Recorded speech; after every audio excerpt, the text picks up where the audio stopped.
Hello everyone and welcome back guys to a brand new video where today we're here back with, yes, once more, the Indy 500. I've never had a huge amount of luck in this race on iRacing. I think the first year I actually did it was the best result I ever ended up with. But, you know, like all good things, you got to try it every year, of course, when it does roll around once more on the iRacing platform. Running the fixed setup series like I always do, you know, I just don't really want to sort of worry about setup tweaks and everything like that on the sim. But yeah, like I said, I think the first season, I want to say we finished like 5th here, and then the 2 years since then, we've had retirements in both of them, getting taken out or involved in incidents there and just getting a little bit unlucky. But today, you know, it's a new year. We'll never wait and see as to what can happen. Starting P5 in our split for this one. Didn't do any qualifying, so this is just everyone has got, I think, 1.6k rating. So should be an interesting race, you know, fairly. I mean, it's a fixed Indy race. Everyone should be pretty similar on pace anyway. But I think, you know, early laps, I was actually planning on starting, obviously, just sort of sitting around the back and not worrying about things. But starting right up towards the front of the field, I think we've just got to try and stay towards the front, hope the carnage happens behind me, and then see how we go from there. Just sort of get through the first 100, 150 laps, and then really from there we'll start seeing what we can do in this race today. But of course, if you're new around here and you're not already, please do get yourself subscribed as well. And yeah, well, this is the only chance I'm going to get the fixed Indy 500 this year. Won't have any time to do any of the other races there. So fingers crossed we can just keep it clean and tidy off the start. Don't do anything stupid as well, Matt. And then you never know where you can be. Just got to try and keep the car clean. Obviously, we learned that in the Daytona 500. The guy that won my split won it by being the only car without damage after about lap 20. So just no one could get close to him. But about to go green then. And there we go. No. Not there we go. There we go. Go. Nail it. Bit of a staggered start there, but nothing too much to worry about. I'm just going to slot in down towards someone there. Cold rubber, everything like that. Just got to keep it really, really easy on these opening couple of laps here as you just try and get everything up to temperature. So immediately that guy. Outside. Oh! Clear outside. Not a fan of that on that one, but we make it through. Is this guy behind going to try and look down the back straight? No. Everyone, no, it's lap 1 of a 500-mile race. No one wants to do anything stupid this early. Guys in front already getting a little bit close to the wall there. Someone's already gone, so might have had something happen behind. But hey-ho. 1 lap down. Trying to learn how the car handles in dirty air as well, everything like that. You know, you only Yellow get... flag, safety car is out. And we got a caution. Should I be surprised? Probably not. Am I going to pit? Definitely not on just lap 2 of this race. I'm going to try and make sure I remove most of the cautions, but apologies if something does get lost slightly in the edit. But yeah, not the perfect start then. I mean, for us, we haven't gained, we haven't lost anything, but yeah, just always want to try and get laps in. This is what frustrates me on iRacing sometimes, you know, especially in sort of these lower split races, you know, the lower iRacing events, you know, it is just caution after caution early on. But yeah, let's not worry, let's just fuel save. Right, well, about to go green then at the end of lap 5 once more here from Indy. Safety car's coming in. Just been trying to save fuel as best as possible on these laps, and completely forgot, obviously, you can actually change your fuel map settings as well. So, I mean, it's probably not going to matter too much short term, but later on in the day, can really make a big difference here. But about to go green then once more. Of course, can't jump before the start-finish line. Slowly cycle the car back down the gears. Don't know whether it's going to be worth first or... Yeah, first gear is definitely going to be the way to go. Obviously, can't jump anyone before the line. And I think we are going once more then. Here Green at flag, Indy. we're racing. Green flag racing once more. It looks like we've got a nice jump on the cars behind. Let's just focus once more as we head back down through T1. Someone's already a lap down. Going to be in for a long afternoon. Of course, no lucky dogs in IndyCar like you get in the Nascar Cup Series. So yeah, can give you a fun old afternoon there as leader. Very, very confident on the restart. But of course, no dirty air for him to contend. So we can pretty much take it pinned. The rest of us yellow. can. Safety car's coming out. Really? Come on, people. I mean, it's always going to be this way early on in these, but just get the fuel map way out. Yeah, it's just frustrating when people keep wrecking early on, but I guess we're ticking laps by with very, very little risk of getting destroyed, so can't complain too much. And as we head back through turn 3 and 4 once more then, green.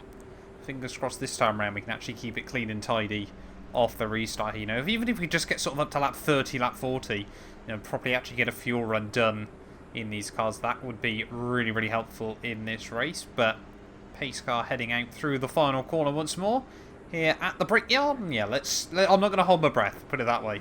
That's all I'm going to say in this situation. Hopefully we'll get a good view as to when the leader wants to go. Is he going to wait a long time again, or is he going to bolt rather early? Looks like... I mean, we hesitated a little bit, but all over the guy in front still as we head back down towards turn 1. And the guy behind, again, not really restarting sure as well as he would have wanted there. Looks like P2 is able to hang on to the leader a little bit better this time around, but just cold rubber again through turn 1. It's nice and easy. Got to be super smooth on the steering as well there, but suddenly you then just look down at the speedo and it says 225 miles an hour again, and you forget just how insanely quickly these things pick up speed there. As again, just through 3 and 4 on this restart, just keeping it really, really gentle on the tyres there and on the steering. No sudden movements, everything like that. Well, another guy go. Don't know if that's going to be a caution. But yeah, you've really just got to sort of squeeze the throttle. The leader's just done a 42.8. That's your best lap in this session. The guy ahead's lap time is a 42.8. So, top group set pretty good times as we head around turn 2 there. A little bit of a wobble from the rear end already, apparently asking a fair amount from it. But just trying to break free from the guy behind as well there. I mean, if we could sort of set up a pack of 5 of us at the front, that would be rather nice. But I think the key is for me, of course, we don't lose touch with these guys. So the other orange car just runs a little bit wide. Of course, I'm still rocking the McLaren livery from a couple of years ago. Whether that'll bring me any luck is a very, very different question. The leader's just done a 41.3. The car in front's lap time is a 41.5. Little wash and understeer there through turn 1. You've really got to pick it up early, otherwise you're on a one-way ticket towards the outside wall. But we're just trying to hang on in the slipstream of the 2 in front of me. It looks like P2 and P1 might have made a bit of a break for it. Let's just wait and see. The gap behind has now decreased to 0.5.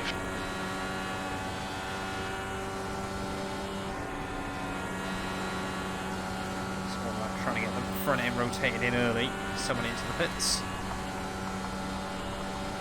Was that someone in the pits? Apparently not. Guess I'm seeing things, which is reassuring. You've just done a 41.6. The guy behind has just done a 41.3. The guy behind will click that lap. Like I said, it's just about trying to get the car tipped into the apex. Really nice and smooth. You've actually got to turn in obviously super early. Funnily enough, at 230 miles an hour, things flash by pretty damn quick in IndyCar. It's a shame a lot of the season doesn't get particularly brilliant sport, but you know, when you come back to Indy though every year, I mean, I think this one had 1,000 sign-ups, and the fixed series isn't normally as big an event as the proper one. You've just done a 41.7.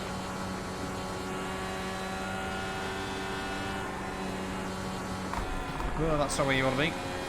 Clip the bump through turn 1 and turn 2. Is this guy going to get out of the way? No.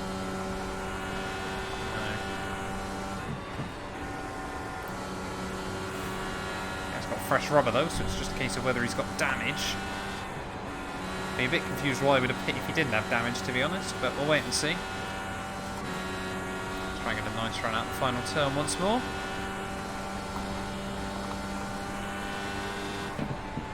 That lap was a 41.6. Still just struggling a little bit through turn 1 there. Just get the nose where I need it. Through a lot of the rest of them. Oh no, as soon as I say that. Oh, just having to squirt the throttle there. Don't want to lose anything, but don't want to risk it all away on just that 15 of 200. Moves coming in. Guy in front of me gets a little bit squirrely. The guy in front is Imonen.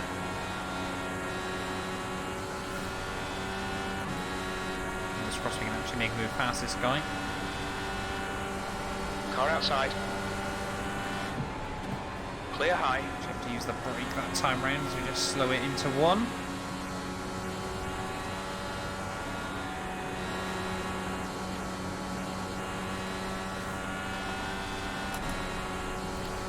slowly getting to grips with it.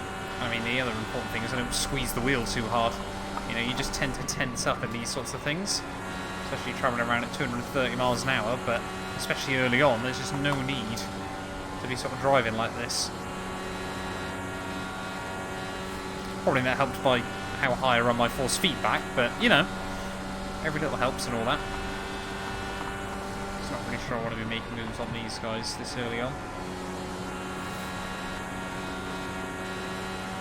Especially now we've got the lap car as a bit of a buffer to the guys behind.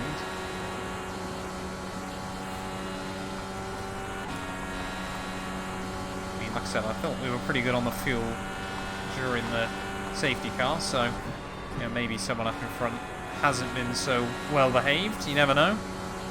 You know, a lap now can save you a lot later on in the afternoon. I wonder if, yeah, guy in front's lost the slipstream, so we might have to work with him.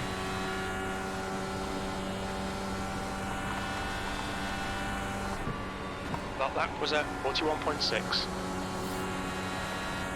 See, now has full commitment back through the corners again.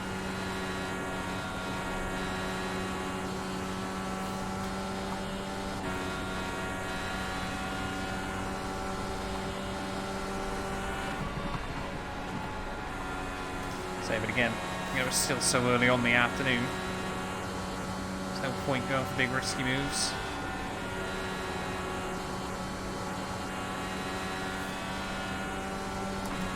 We feel like we can help him along, then we feel like we can help him along. As speaking of, get a nice run back down towards zone 1. He's still there. P4. Clear high. Oh. Gap Nicked 2. the grass. Low. Got a car low. They got a little bit sketchy. Still there. He's still there. Clear inside.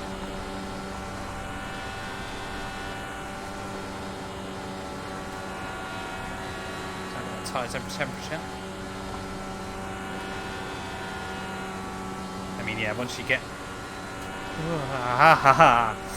It just lulls you, those walls, they tempt you to get closer and closer. But I mean, yeah, now the only problem is, of course, we can use slightly more fuel, but you don't have to worry about lifting off through the corners. Isn't such a bad thing, to be honest, at the moment. See, you gain so much back through 1 and 2, just because you know every time there's no sort of hesitation.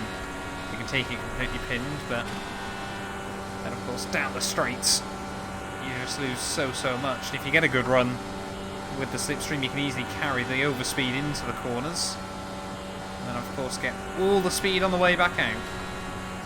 This leader is set at 41.2 fastest lap. This one's not going to be far away. Good lap. That's your quickest today. There we go. We are now setting PBs then, which is good. And now, of course, we've got a no slipstream baseline to go up against.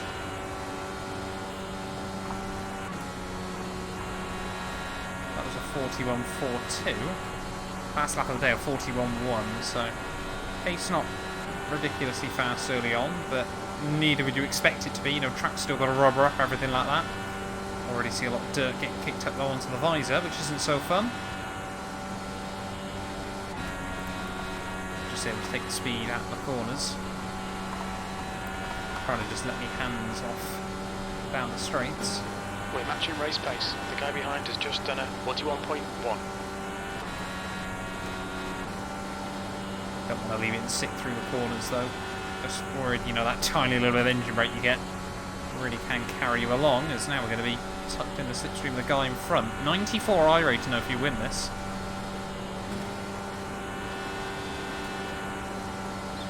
Just getting a little bit of slip. This guy really struggling actually. Gaining on the guy in front. The gap is 0.2. Which way are you going? High. Why are you so slow? Still there. Clear high. Nice tide ride though. Give him credit where it's due. P3. That lap was at 41.1. I wonder if he had just a tiny bit of contact.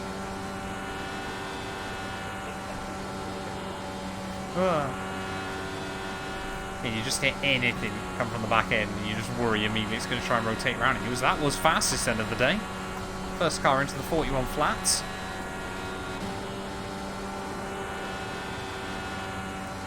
ready. Yeah, we've got cars strewn around the running order. I've really got to steer it on the rear axle as well at times. A bit sketchy, but hey ho, so we've got 12.6 laps worth of fuel.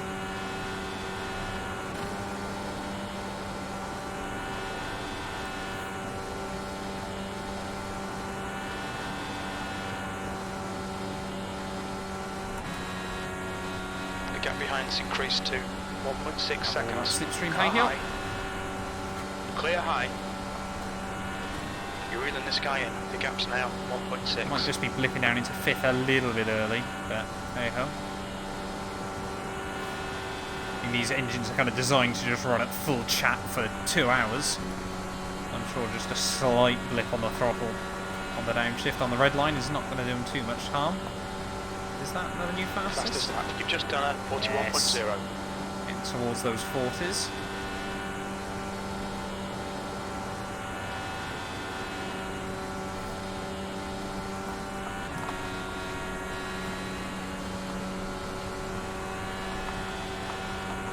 So it always makes me laugh that you got an MPG counter in these things 4 miles to the gallon.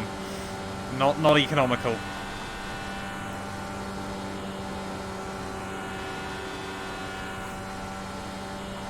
The gap coming down to the guy in front slightly. Is this going to be a new fastest? Are we going to go into the 40s? Ahead is now 1.3 seconds.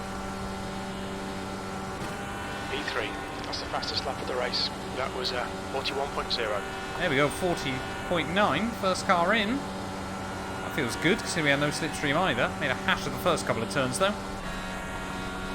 Well, I don't want to jinx it, but we're actually starting to tick laps off as well, nice and early, which is good.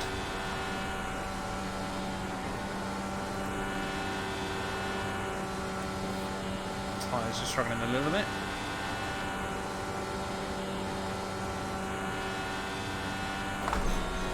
Don't do that. First 0x of the day. Safety car deployed. And we've got a safety car. Right, this time around then we may as well fuel and tyres up. Brim the tank, put fresh rubber on, and go from there, I suppose. Right, well, about to go green then once more here from Indy, and we haven't lost any places through the pit stop window, so we are going to be restarting from P3 here. I'm going to be interested to see now Heads up, how well we can stick to the back of these guys, because, I mean, the leader has been very, very quick off the restarts, but then again, of course, he knows he can take it completely pinned, whereas the rest of us obviously step into that unknown each time round. But it looks like we have got pretty good pace even when we're in clear air early on, which is reassuring, but still, I mean, we're coming towards the end of lap 30 of 200 still. There's a long old way to go in this race. Plenty of time for it to all go wrong, but just trying to watch then David on the restart. There we go. And I didn't respond particularly well that time round, but I don't think we did as badly as the guy behind. Immediately there's going to be side by side back down towards turn one behind us. Ooh, cold rubber, cold rubber. Just remember, myself and the guy in front almost making a hash of that. Blend the throttle through turn 2 there now. So you head back out onto the back straightaway.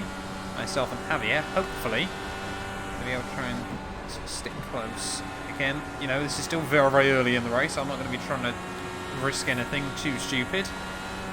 But, you know, it is still a good learning experience about what the guys around you are going to be like. As... Oh! David into the pits? Okay. Did he jump the restart? Surely not. P2, your lap time was 43.1. No idea what happened there. David into the pits once more then. And now it's going to be myself versus Javier at the front. Try and stick close. We may as well, yeah, just try and fuel safe behind him, to be honest, early on. Just try and get the car up to temperature, everything like that. But yeah, no idea what's happened to David.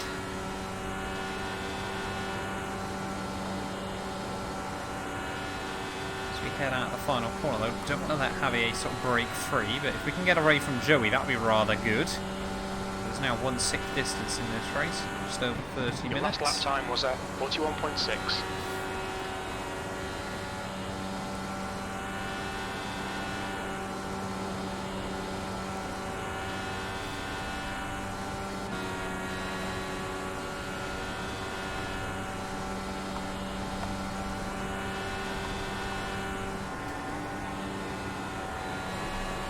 So much dirtier.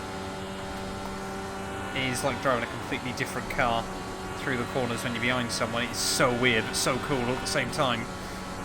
You know, you don't really get anything like it in anything else. We're currently setting the pace. That's good. That's what I want to hear. Fastest car on track. Now we tick over 1/6 race distance. So slowly ticking laps by, but like I said, still a very, very long way to go. If we can try and get sort of lap 50 without another caution, I'd be quite a happy man, to be honest. Had a decent period just gone by, but long may it continue.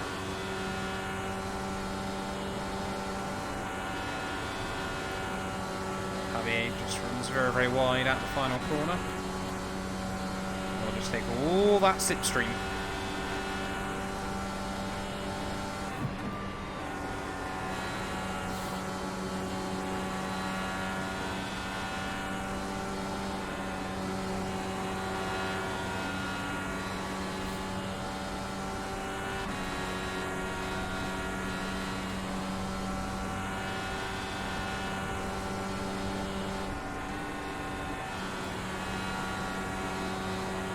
P2.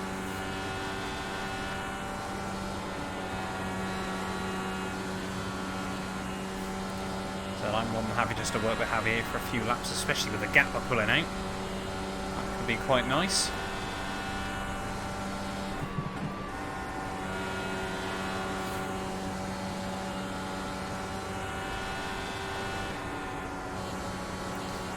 Like as well, obviously after that slight nick of the wall, we didn't have any optionals as well in the pits, which was good, so clearly did no damage at all. It must have just been tyre face up towards the wall, which is a very, very odd game of Russian roulette to play with yourself at 230 miles an hour, but somehow we played with a fully loaded chamber and came out alive, which is quite impressive, but I do not want to go for round 2. Yeah, now gap not really opening up to the guys behind very much, but a couple of seconds is a nice little cushion to have. 41.3. Means they're going to need at least a couple of laps of effective driving to even consider trying to close the gap back down, as now just tyres back up to temperature. Feel like you can place the car where you want it again, which is super important.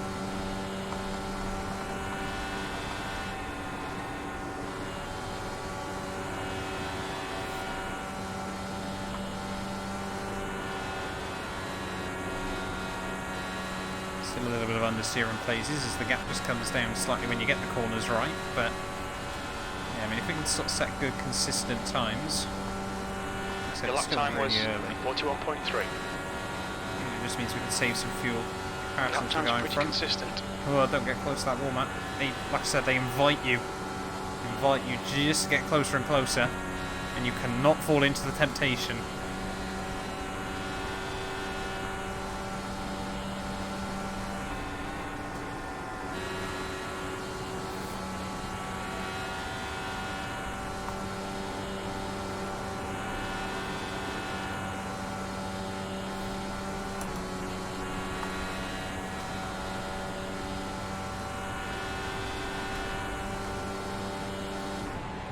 That lap time was 41.2.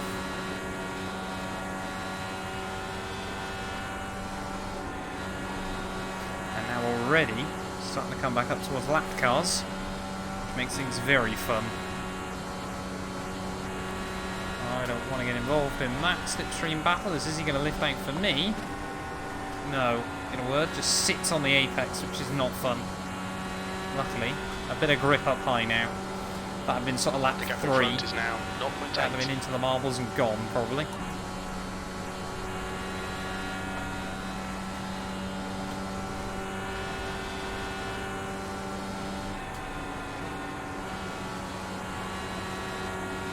Safety car's coming out. We got another one. On lap 40, so 1/5 race distance then. Don't think it's worth pitting just yet. We'll get the car back up into fuel map 8. And yeah, like I said, no point pitting just yet. Someone else has gone though, so we are definitely losing cars still. Must have sort of 26, 27 left in the running. I can see someone in P28, but you never know how many laps down they are. But yeah, that was a bit annoying though. We built up quite a good gap then with Javier, but at least we know sort of what we're doing with him. And to be honest, I think if we needed to, we might be able to jump him in the pit lane at some point, but we'll wait and see. And as we get ready then, at the end of lap 43, we are going to be going green once more then here from Indy. So what's that, our third or fourth caution of the day? I can't quite remember off the top of my head. But yeah, leader didn't pit either. And like I said, I think if we can work with Javier for a few laps, that might be quite beneficial for the pair of us. But just want to try and actually get, you know, sort of, like I said, you know, the first 100 laps around here are all about just trying to survive. But yeah, we should have a pretty good idea about when Javier's going to go.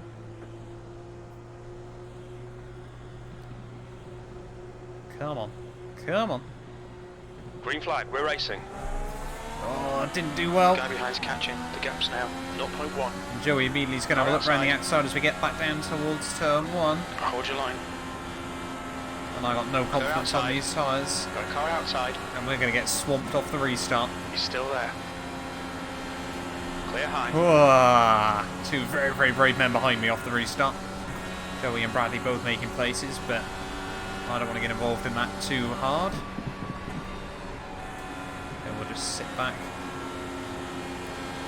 again and just let things unfold.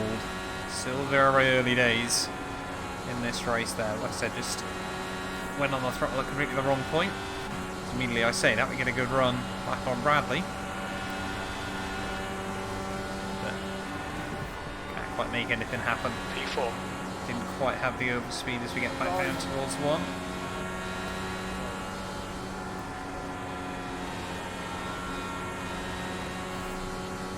Like I said, I feel like we are probably quicker than these two, but being quicker than someone at Indy is a very complicated thing. I may as well just still save fuel. Yeah, Bradley definitely doesn't seem to be able to get the car where he needs it. Just going to try and get a slingshot on him at some point. I can see now why Joey and Bradley lost so much time earlier on.